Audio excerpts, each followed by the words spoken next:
back. We're here for another episode of the Just Quit podcast. I'm your host, Darius Ricks, Mr. Make It Happen himself.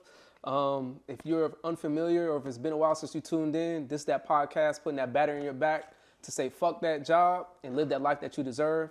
Today, we're in the living room of the friend, the homie, the entrepreneur, all the things, Mr. Richard-Anthony Panier himself. Hey, glad to be here, bro. Richard, tell the people a little bit about yourself before we get into it. We going way back, or we going just real quick, just today. Okay, today I'm a real estate investor, author, fitness enthusiast, chef. So really kind of just do a little bit of everything. All right, okay. So just jumping right into it, what did you have to quit before you could genuinely start thinking rich? What did I have to quit? Bad habits. Groupthink of being involved with what everybody else is doing, kind of setting myself apart. Once I got to New York, kind of making sure that I could set myself up for success with my finances and everything. So I had to not do the frivolous spending like everybody else was doing and kind of put my money towards things that I knew would grow. So what do you think? You mentioned getting rid of bad habits, right? Yeah. What do you think is one of the more expensive bad habits that people should drop to really reach their full potential? Expensive bad habits? Got to be drinking, probably. I mean, touch on it a little bit, because you hit it on the head. Let's tighten the screw a little bit. Yeah, I mean, shoot, I was definitely one of those boys that was partying. As I sip my drink from the bar. Sip your drink, you know what I'm saying? Courtesy of my bar. But it's all good. I got a full bar. I haven't drank in over 18 months. But it's definitely something. I had my CPA at the time, and she was like, yeah, you're spending X amount of dollars per month on nightlife and entertainment. And I was like, that's a lot of money. And I just kind of had to sit back and all right, well, that's also throwing me off on my morning routines, going to the gym, messing up my thinking and processing and all that stuff. So once I cut back on that, I saw more money in my pocket and better decisions being made going forward. So it's like, was it FAMU? Was it when you first got to New York? When was it that your ambition kind of met up with the person that you wanted to be? Like, when did the ambition and your goals actually align to start thinking differently? I would say FAMU for sure. FAMU for sure. I think when I was in high school, I was definitely living a different lifestyle, going to teen clubs, partying, and all that stuff. I wasn't drinking or smoking or anything like that, but once I got to FAMU, seeing Black success and everything like that, it was really, really helpful to be in that surrounding, that arena of other Black individuals that are really doing stuff. And I kind of just all right, I need to figure out how to get to the next level. Started doing the internships in New York on Wall Street and all that, and said, all right, if I want to get to real money, I need to tighten up. I sold my PlayStation 2 before I got to FAMU, sold my shoe collection before I got to FAMU, and really just kind of locked in. No, I did a little bit of the same. I didn't sell my sneaker collection, as you know. Definitely didn't sell that. Yeah. But what I did, I actually left Xbox, left my TV, and I left all my shoes at the crib. I literally came to Tally with 2 pairs of shoes, no TV, no Xbox. My roommate had something, so if he wasn't in there, I'm tapped in. But if he was there, I can't use it because he's using it. And I proceeded to have a 4.0 till sophomore year. See, I even slipped my freshman year. I had scholarships going into FAMU and everything. My first 2 semesters, just kind of getting acclimated and everything, I think I had a 2.8. I let everything kind of just drop, and then I was like, all right, I think I lost 1 scholarship, and I said, okay, I need to tighten up, and then I got back on track, and was good to go after that. Okay, so I wanna know, what part of your old identity was hardest to grow out of? And I'm not talking just college. I'm talking about to right now, you sitting on this couch, all the maturing that you've done, what you think was the hardest period to go through? Probably having my resentment towards my father be my motivation to kind of make it to the next level. I think that was the hardest part, to kind of let go, all right, he's no longer the motivation. It's because I want to do this. It's because I want to, prove to myself kind of situation, as opposed to any type of naysayers or any type of doubt from people in my life. When did that happen? Honestly, it was probably when he said he was proud of me. After my pop said he was proud of me, after I bought my first apartment complex, he was just like, you're doing more than what I would have ever done And from then on, I just kind of coasted into my own little world after that. Okay. So you mentioned success, you mentioned achievements. Mm-hmm. It goes to something we've talked about before, and something I believe in. Success is simple, not easy. Yeah. Right? Yeah. What is simple that most people keep making complicated when thinking like that? Planning out your goals. Like once people have in mind what they want to do, I think everything's pretty much achievable, but people don't stay to it and they make it much more complicated than it needs to be. Honestly, if you have something you want to achieve or kind of get to, write it down and just kind of do a little bit each day. Like, and even if you miss a day, don't skip 2 days in a row. Just kind of go about it, do your thing, whatever it is you want to get or achieve, and just go from there. But I think people overcomplicate what all needs to get done in order to meet a goal, or they try to do too many things at once. And a lot of times I'll say to myself, I can do anything, but I can't do everything. So figure out what it is I want to do, get it done, move to the next thing. Okay, so then on that same tone of simple but not easy, how would you rank these 3 things? All right. Confidence, Okay. discipline, self-awareness, from least important to most important. Least important? Ooh, that's a tough one. Take your time. You got all day. Confidence, discipline, self-awareness. I think confidence will come last. Okay. I think discipline will come second. Self-awareness comes first. Why do you think self-awareness is the most important to you? Because without self-awareness, there's no change that's going to happen. You know what I'm saying? Unless you realize something, you need to do something, you can't do it. And then the discipline is that consistency and kind of building the foundation.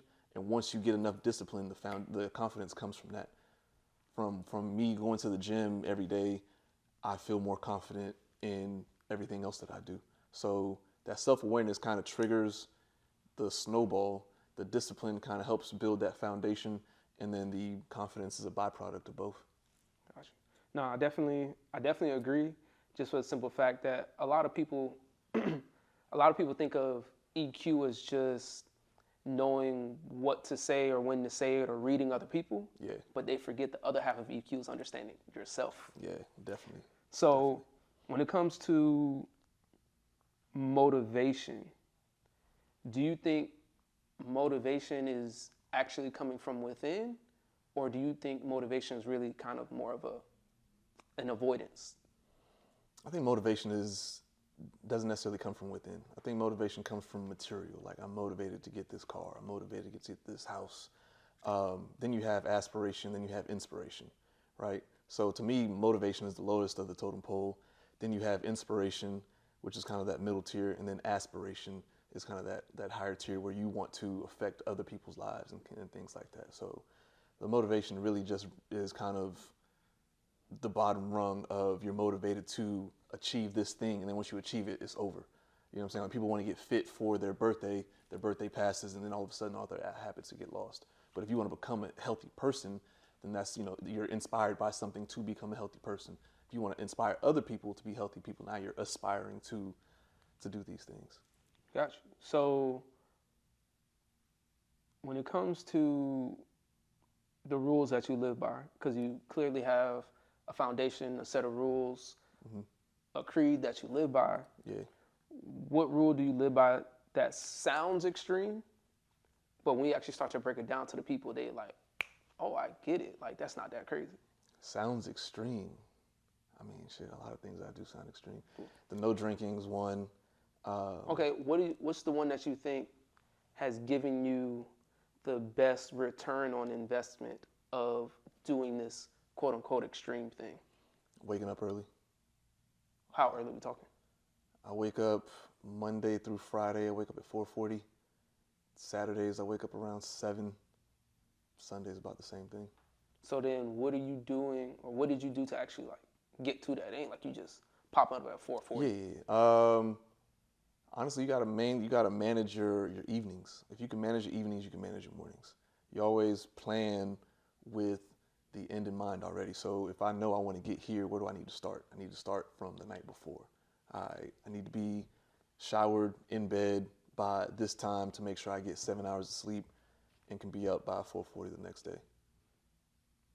So going back to one of the things you mentioned, you mentioned intake, like not drinking alcohol. You mentioned fitness enthusiasts, cook, eating better, putting better things in your body, right? Yeah. With that being said, along those same lines, finish this sentence for me. All right. Most people don't need more information. They need to quit what? Quit doubting themselves. You want to expand on that a little bit? I think a lot of people have analysis paralysis, where they feel like they don't have enough information to start whatever it is they want to start. And so they just keep doing research, keep trying to plan, keep trying to get things aligned. But all you really need to do is start, and then you can make it better as you go, right? So, I mean, I cook now, and I do dinner parties pretty often. But in the beginning, it was just all right, let me just learn how to do this recipe, learn how to do that recipe. And then I perfected it after that. But, if I just wanted to wait for my cooking to be perfect, then I would have never done my first dinner party. So we're on this journey. You've been building, making changes, sacrifices since college day one. Yeah. You've been building and molding and shaping the life that you want, right? Yeah. So as you know, as you make these changes, especially with the aspiration that you have of building generational wealth and showing other people how to build generational wealth, right? Yep. You learn that along the way, your income is going to grow as your identity grows, right?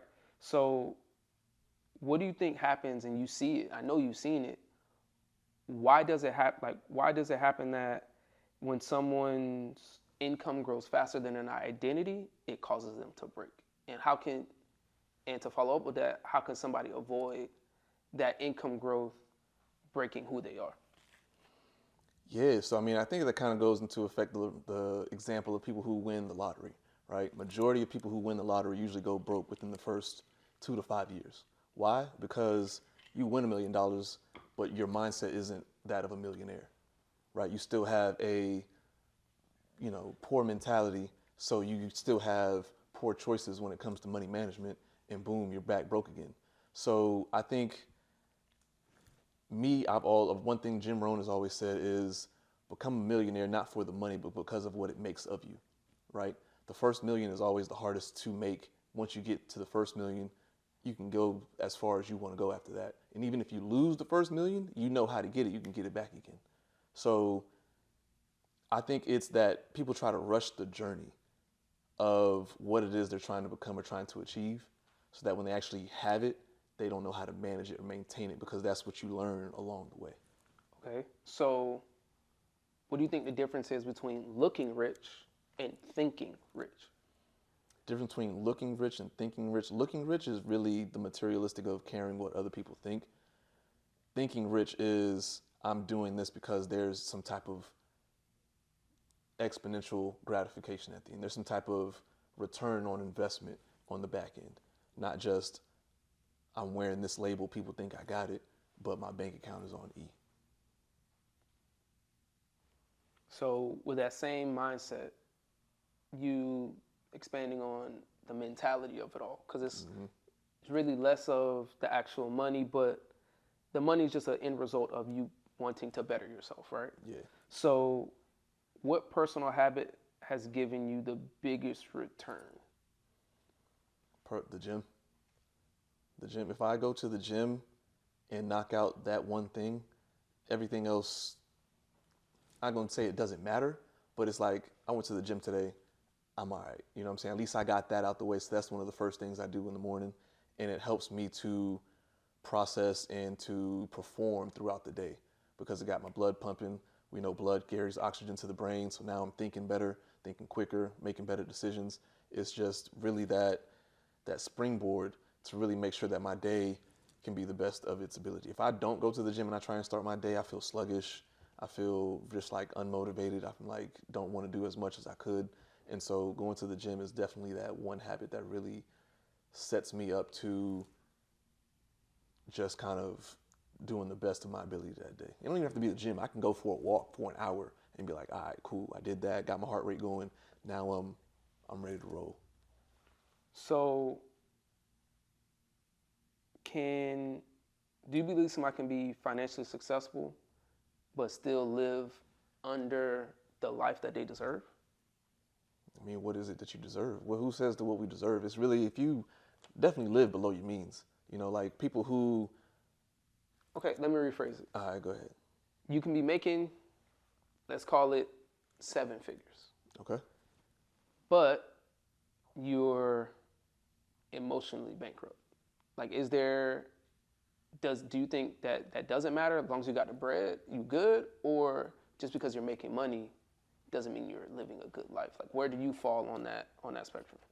Oh yeah, no, I definitely don't want to be emotionally bankrupt. I mean, we want to be able to enjoy the money, enjoy the fruit of the labor, all that stuff. I think I'm at the point where I've gotten the financial success. Not, of course, it keeps evolving as I'm getting older, but there's definitely more I can do. As far as the emotional currency, I think I'm pretty there because I'm doing a lot of work right now with the homeless and low-income individuals through a nonprofit right now. And so we're housing, I want to say around 300 to 400 families in the Atlanta area that are affected with HIV/AIDS, usually they're homeless or whatnot. And just doing that type of work, seeing the impact helps to, you know, keep the emotional stability pretty even keel.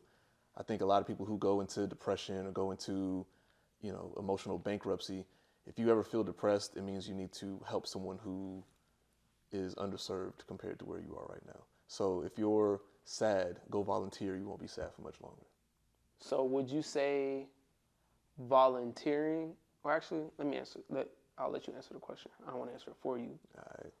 What's the wealthiest decision you ever made that didn't correlate with money?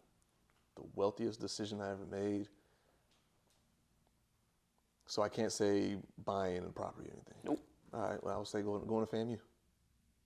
Why? I think going to FAMU is probably the best decision I've made. Top two best decisions I've made in my life. What's the other one? Buying an apartment building at 26. Okay. All right. Fair. Yeah. Start buying real estate in my 20s is definitely probably the second best decision. So finish this sentence for me. All right. My first project as a developer taught me that. A whole lot of lessons, man. Give us the top 3 things you learned from your first development project. First development project, have a mentor. Okay. 2, ease into it. Ease into it. I think I bit off way more than I could chew with my first development project, because my first development project was me buying 4 or 5 different lots all at the same time. Okay. Right, and in different states. So I bought 2 in Atlanta, 2 in Florida, and I was just like, yeah, I'm gonna go at it. Rather than doing one, seeing what mistakes I make, seeing what I learned along the way, and then scaling, I basically went all in. This was back in like 2021. Yeah, that was a bad time. Yeah, I mean, it was decent. It was tumultuous. Yeah. Right, because at the time I couldn't find anything that I wanted to buy and flip. Mm-hmm. So I was like, my GC at the time, he was just like, yo, why don't you do ground up? And I was like, all right. So I went crazy and just bought this lot, this house, tear this house down. We're going to build here, da-da-da-da. And instead of just figuring out the blueprint first and then going, I wasn't patient enough and just thought I can just jump into it. But really, that's kind of how I've been moving this whole time, and it's been working. And what's the third thing? Third thing would be understand why. I think I lost my why, right? I was going into development because I wanted the money. I saw the dollar signs. I said, oh, bet I can make 6 figures off of one deal. But the money isn't the motive, right? The lifestyle is the motive. And so me doing these development projects, I want my time. I want the money, but I also want my time. Me going into these development projects, I'm not having my time. I'm also not creating more passive income, which is the goal. So I went into it building single family houses and build to sell, and that's not building passive income, right? I should have been in it to build more apartment buildings, right? That I was going to rent out to increase my passive income.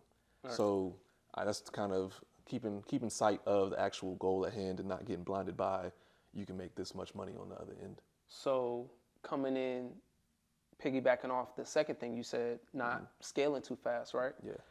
How do you know when to keep pushing, or when to just put something down and, okay, let me cut my losses here and not keep going? Yeah, I think your energy. If you're feeling drained every day, it should be, you can feel drained, but still feel like something's pouring into your cup because you're making progress and because it's making you happy to see that progression. But when you stop, it's like, hey, I'm not enjoying this no more. The end goal is no longer looking like what it should be. It no longer makes me happy, makes me fulfilled. So I'm just kind of like, all right, I'm not going to do this, so I need to pivot. I've definitely pivoted before. So was that your first deal? Or let me say it this way. What would you have done differently on your first deal, whatever that first deal was, that if nobody would have ever saw the results on social media, it would have allowed you to make that change? Like, what would you change about your first deal going back? I would have found the right mentor before buying the property. So, and I didn't buy any bad deals. It was just a lot on my plate at the time. And so just kind of finding a mentor like, hey, or even going back to what the original game plan was of increasing my passive income, I would have realized that these deals, while they are great deals, aren't the deals that are going to get me to what the goal is in mind. Okay, so then you say you never made a bad deal. Yeah. Have you ever had a time where you just kind of, you bang your head against the wall like, Richard, like, what are we doing? Like, you can laugh at it now, Yeah. but at the time you was going through it. Oh yeah, no, for sure. I think even recently I had a 4-acre property. I think we talked about it a little time ago.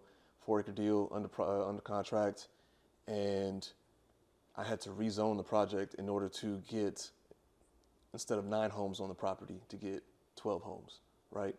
But that even goes back to, why am I building single family houses when I want to increase my passive income? I shouldn't be building single family. But I pushed through it anyway because I saw the dollar signs at the end. Went 6 months going through the whole rezone process to get to the last meeting with the Board of Commissioners for them to tell me, no, we denying your application to rezone. You can only do 9 properties on this project. So that changes the whole financial scope of the project. And really after that, I kind of just figured, I was like, this isn't even what I want to do. So I had to just pivot, change, and like, yeah, I'm not going to do this anymore, even though I already paid the engineering company, already took 6 months of time to get to this point. I just had to kind of fall back from there. Okay. So going back to something that we started with, not drinking, discipline, treating your body as a temple, so to speak, right? Yeah. What did these 18 months of not drinking giving you that it was taken from you before?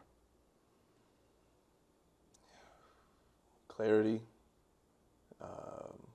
my time, I think, or even just being able to appreciate things really and remember my memory. That's the first thing. My man, bro, I remember stuff now. I'm like, yo, what's going on?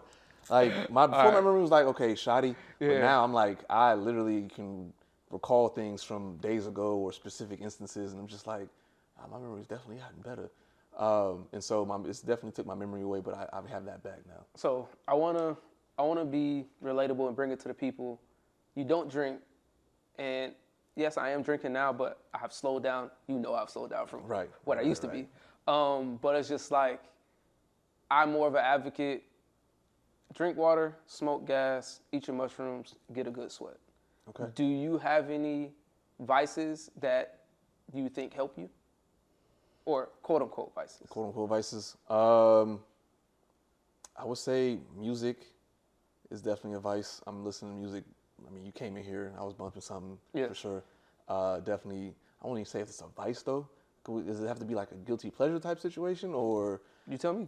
I mean, yeah, music. I mean, I like to work out. It's just kind of those things. I won't even say vices anymore. I kind of try to manage my vices. I don't want anything to be able to say it controls me, or something I stop doing. I start having withdrawals, or whatever the case is. Got you. So you dabble in things every now and then, but it's more so just you just living at this point. Yeah, mostly just living. Gotcha. Travel used to be a vice, but I've chilled out on traveling this year just to kind of get these real estate projects underway. I was dating very frivolously before, and I'm kind of like trying to reel that in a little bit too.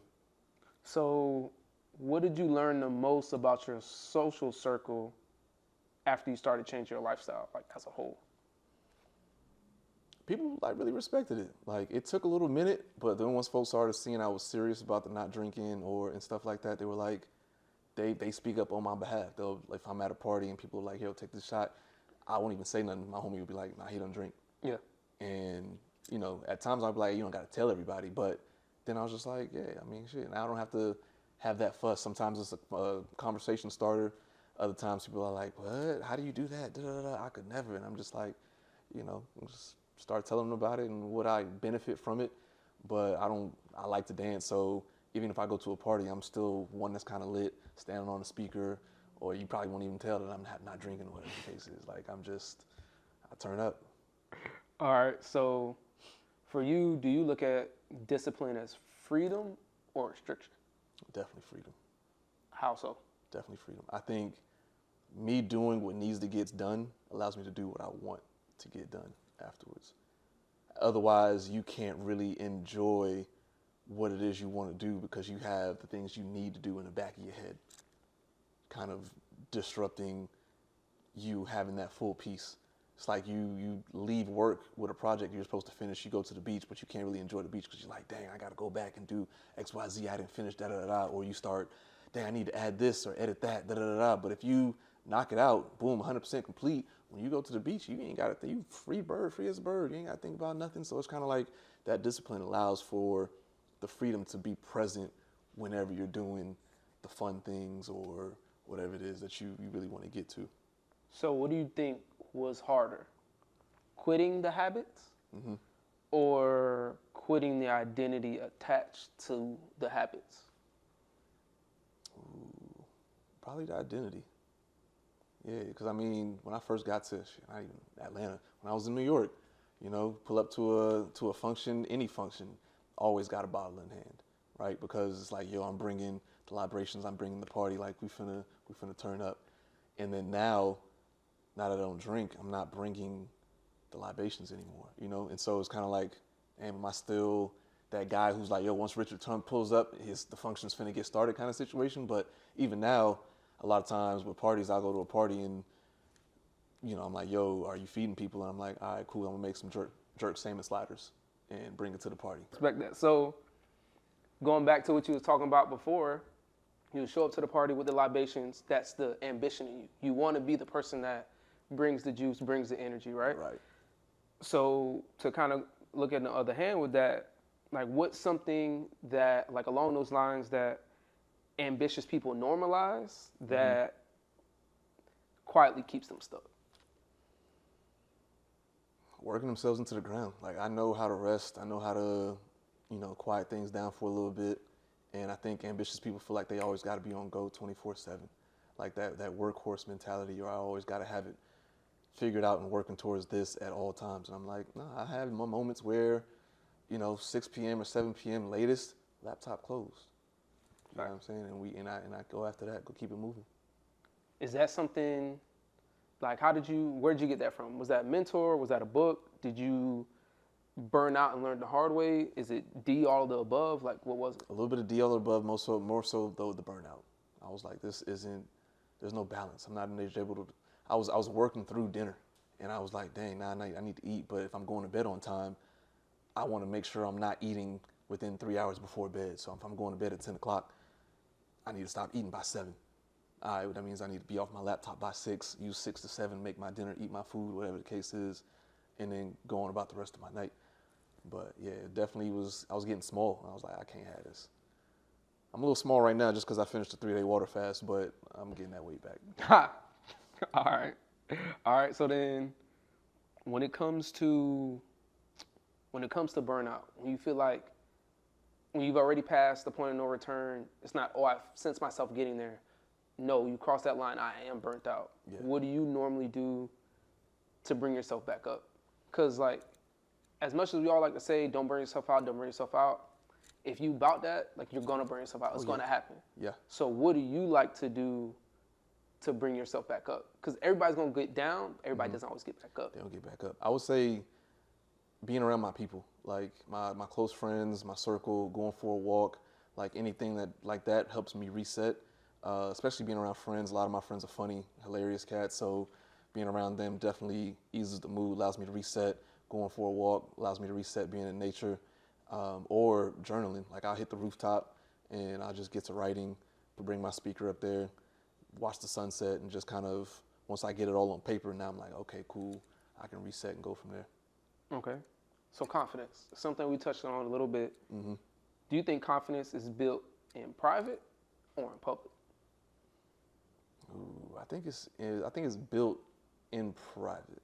Now, I think certain circumstances in public can help you build your confidence, because if you start getting feedback, if you do something and people are like, yo, you killed that, you did great, that's going to boost your confidence, right? But for you to even start, like if you got to get on stage before you can even get that, congratulations, you had to do some some self-talk, some inner talk to even get up on the stage or to even do what it was that you're about to do to kind of be confident enough to get up there. So I would say when I was at FAM, being president of NABA, I always put myself in situations where, all right, yeah, I got to give this talk or introduce this guest or whatever the case is. And so that helped me kind of be the practice for the real life scenarios and situations now. Okay, so then changing gears a little bit, I want you to speak directly towards men, but not just any man, specifically black men. Okay. When it comes to confidence, what do we get wrong? And I'm not saying pick and choose or be malicious, but like in general, like what do you think black men as a whole are getting wrong with confidence? I think black men, when it comes to confidence, is being the ability to ask for help, right? So you can be confident, but sometimes we're not confident about what the next step is or what we should do or what we don't know, in order to be like, hey, me asking this person for help isn't gonna get me a slap in the face or get me, made fun of. I mean, of course, we always clowning, so we might make a little fun, but we still gonna help out. I think the confidence to be able to ask for help is something that black men should definitely be doing, especially within our community, to be able to stick together and be able to go to the next level. So to piggyback on that, it's like, do you think, and if you do think there is there a difference between being polished and being whole? Being polished and being whole? Yeah. Yeah, I mean, you can't always be polished.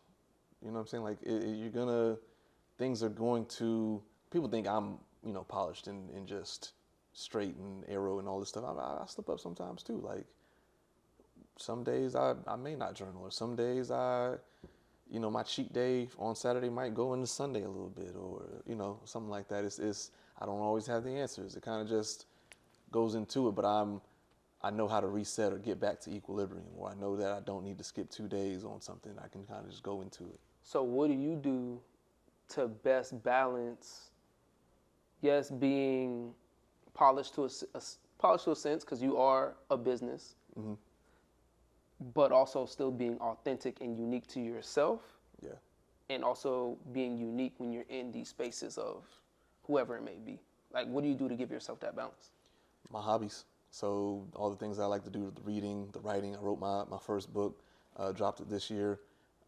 Those kind of things really help me to stay within myself and the things that I like. So cooking or hosting friends, doing a little party, all of that together.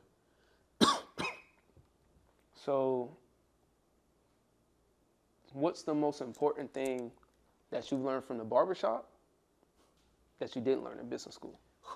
Man, learned in the barbershop. So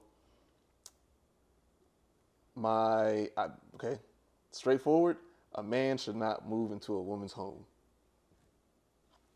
That is something, I knew that already, but... you don't have to break this one down, Pep. Yeah. So I had a relationship, and I was helping her, basically her realtor, to buy a crib. Mm-hmm. And before she closed, it was new construction. Before she closed, she was like, hey, when I buy this property, do you want to move in with me? And in my head, I'm like, nah. Actually, that does sound like a bad idea, but go ahead. Yeah. In my head, I'm like, a man shouldn't move into a woman's home.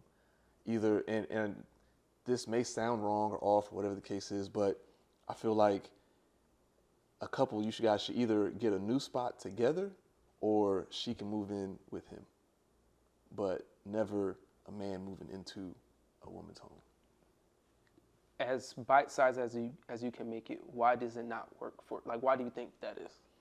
I just think when it comes to the typical roles and typical mindset and things like that, it just doesn't fit well. As opposed to if I'm angry and my girl's living with me or whatever the case is, I'm not gonna be like, you know what, this is my house, you get out. Like, that's not how we respond to things. But in some cases, a woman will respond that way. And so that's why I kind of just, men who are regulated and women who are regulated can respond in instances rather than react. And so if the dynamic of a man in most cases is to be the provider, which you need to provide house and home, right? And so with living with her, it was more so, it was our home, but it was her house. And so she, kind of ruled it as such. Got you. So on the opposite end of that, can a man be highly ambitious and still be emotionally present? Yeah, for sure. I think you have to be able to have self-awareness to fine-tune both. But I think maybe in the past, a lot of men, especially in the Caribbean culture, as long as you had food on the table and clothes on your back and a roof over your head, they weren't worried about all the other stuff. The OG Haitian way. Yeah. You go to your mama for all that, right? But nowadays, black men are being definitely more present in the family dynamic to where you can go talk to pops. Like, I want my kids to be able to come talk to me about anything. I want to know about your best friend at school or how your day was and all this other stuff. But I'm also going to be there to provide and make sure you have your lunch money and everything. Okay. So 3 stages. Rank them. Okay. Learning. Yep. Earning. Yep. Returning. Sounds familiar. 3 stages. First is learning, of course. Learning about yourself, learning about your environment, learning about what you want to do, learning how to do things. Earning, this is kind of in line with the trilogy of the books that I'm coming out with. Earning is earning friendships, or earning relationships in totality, earning money, and then also earning health. And then returning is basically everything that you learned and everything that you earned, and you return it back to the community through volunteering, mentorship, philanthropy, having kids, taking care of your parents as they age, traditions, all flows into kind of like that cycle. At what point does earning become empty? Empty? Yeah. What do you mean by empty? At what point do you feel, or did you feel that, this extra $100,000 from this deal or this $2 million deal that I just closed on, meh. Or you haven't gotten there yet? Yeah, I don't know if I've gotten there. I think because even if I don't need it for myself, I can do good with it. You know what I'm saying? Like, I think one of my mantras is do well, do good. Do well financially, but also do good when it comes to how you affect other people and, how you show up in their lives. So even if the money, I don't need it personally, I can do something for someone else with it. Okay. All right. So we rounding it out. Okay. And I want to welcome you to being another fabulous guest in the Quit Happen segment, okay. The best segment in podcasting, right? And I want to start with, first, the segment is all about speaking out loud what we keep in our group chats or what we say to our friends in private, because I feel like other people need to hear it, right? Yeah. So the first thing, with the life that you're building, what is it that you want your grandchildren to understand about you? That it's all a journey. Like, I didn't have all the answers all at once. As I'm matriculating through life, I'm putting it together on what I want my life to look like. And all my grandchildren think of me as a modern day Renaissance man, right? Where I'm able to do whatever it is I put my mind to, and it doesn't have to be this single item or this single silo. It's like, okay, you wanted to write, okay, cool, you wrote. You wanted to travel, cool, you traveled. You want to learn how to cook, cool, you learned how to cook. You want to have great friendships, cool, you maintaining friendships. Learning how to date and show up for other people in a romantic setting. I think I want them to know that I didn't have all the answers at once. It all came to me in bits and pieces, and I just kind of put it in the pot. Okay.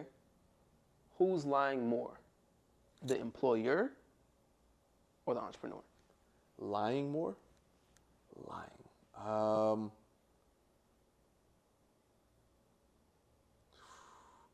They both lying. they both lying. I think. Okay, so what's the biggest corporate lie? What's the biggest entrepreneurial lie? The biggest corporate lie is that most people don't get rich just by working the job, right? And also the biggest corporate lie is a lot of people don't feel like they have what it takes to be an entrepreneur, right? Mm-hmm. Now, the entrepreneurial lie is, now granted, this is the Just Quit podcast. The entrepreneurial lie is, to be an entrepreneur, you don't actually have to quit your job. Say more. Right? You can start your business so long that it's not a conflict of interest with your employer to get to a wealthy standpoint, right? If we know Robert Kiyosaki, he's known for Rich Dad Poor Dad, but that's not even my favorite book of his Cash Flow Quadrant, right? Where you have the different tiers. Mm-hmm. And depending on what the time you have the employed, you have the self-employed, you have the business owner, and then you have the investor, right? And so the self-employed is a person that just goes in, clocks in, whatever. They have a job. Then you have the self-employed, and the self-employed, they own a job, right? And so you still have to do everything. If you leave for too long, the business crumbles. You still are an employee, but you're an employee of your own business. Right. So it's not that much better than being an employee, right? Other than you make the final call on decision making. Then you have the business owner on the other side. Now, these folks, they have systems in place. And the system they have in place is other employees who help and make sure that things are still running even if they step away. But it still takes up some of your time. Now you have the investor where your money works for you, and you don't really even have to worry too much about the day-to-day functions and activities. And so my goal is always to go from away from the employee or just being solely an employee to investor / business owner. Okay. So what do you think, what's the difference between discovering your purpose and creating your purpose through trial and error? I think that's how you discover it, is you're essentially doing things trial and error, finding ways of how you are essentially a useful human being. What value do you add to society helps you to find your purpose. I think a lot of people, even with this podcast, you're adding value to people who want to quit their job or try the new thing or go to make the leap, right? And it's beneficial. Now, for me, I'm providing housing, quality housing to people who need it in certain areas. And I also provide mentorship, or also provide, free consultations or whatever the case is with folks, or give my blueprint and say, hey, this worked for me. It might work for you. You can tweak it a little bit, but at least you have some sort of foundation. And so I think when it comes to purpose, it's much easier to find your purpose if you can find out in what ways you can add value to the people around you or to society in general.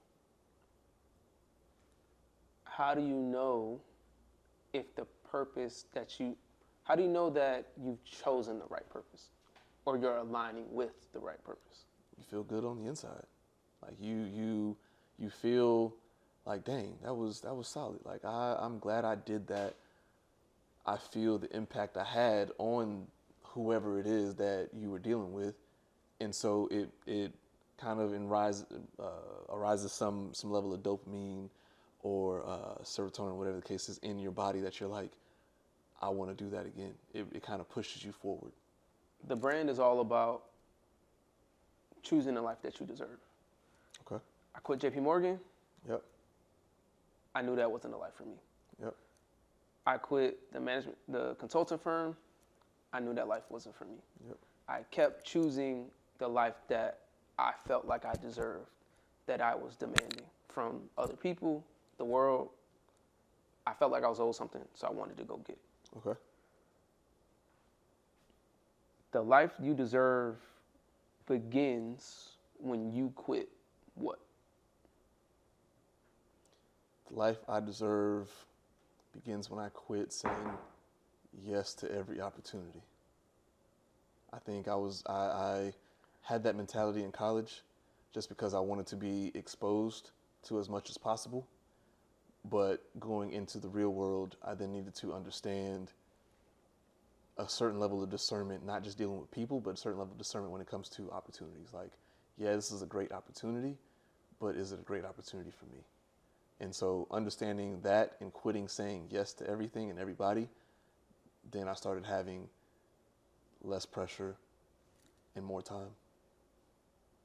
So to follow up with that and to close, the final question, what is it that you think you need to continue to do to stay on this trajectory that you're on? Continue to do is staying aligned with what it is I want and not getting distracted by the flashy new achievement or goal that I could reach just because it would be cool to have. So once I figured out now the things that I enjoy doing as opposed to the things that other people think is cool, it's like, all right, that is great that you're achieving that, but that's not something that I really care to do, you know? And so I don't go for other people's goals. Gotcha. All right. So the interview is done. Okay. You have your platform. You're here. You're in front of the people. Yeah. What do we need to know? What's coming? What's been done? Where can they find you? All the things. For sure, for sure. So the book, first part of the book is the fulfillment cycle. You can go on the fulfillmentcycle.com, order a copy, and I'm on Instagram. Yeah, you can reach out to me pretty much there. Grab a copy of the book. It's really great. Coming out with the next installment sometime this fall. Cool, my boy. I appreciate it. Thank you for opening your lovely home. I appreciate it, man. We had more work to do, but not all of it got done. Okay. But we did our part. Appreciate it. Appreciate being on the show, man.